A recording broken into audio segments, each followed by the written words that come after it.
The first thing that I started doing when I started getting really into the Enneagram is just I would pick a thing, right? Like, yeah, you read a book. Okay, read a book. Reading is great for you.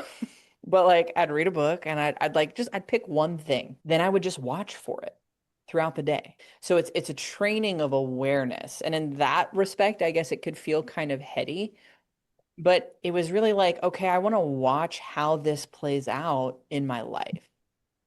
And through that awareness, as I gained awareness and I started to see, oh my gosh, there it is. Oh, that's that thing again. Oh my God, there's that thing.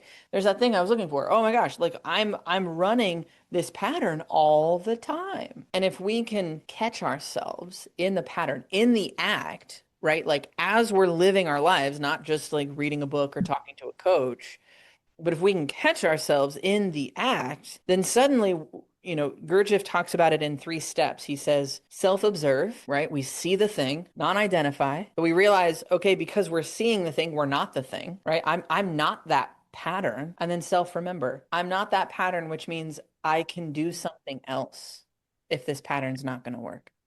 I can try something different. And then on a deeper level, okay, I'm not this behavior. I'm not this feeling. I'm not this thought pattern. I exist as something deeper and more true. Self-remembering is then understanding that like I am bigger and truer and more full than just the behaviors in this moment. And so I think you definitely can fall down an intellectual rabbit hole. There's a lot that you can learn about the Enneagram, right? Like I mean, they're fine, right? But they're not actually the work, right? The work is the awareness and the self-observation, the non-identification, the self-remembering. This is the work that happens day in and day out, day in and day out. And I think that's where you start to really see the quote unquote results, right? Like that's where you're going to feel something different, is if it's not just an intellectual pursuit. I mean, because you can read about the Enneagram for days and it might not change anything about your life. But if you just look at a basic description of a type and you're like, okay, eights do this.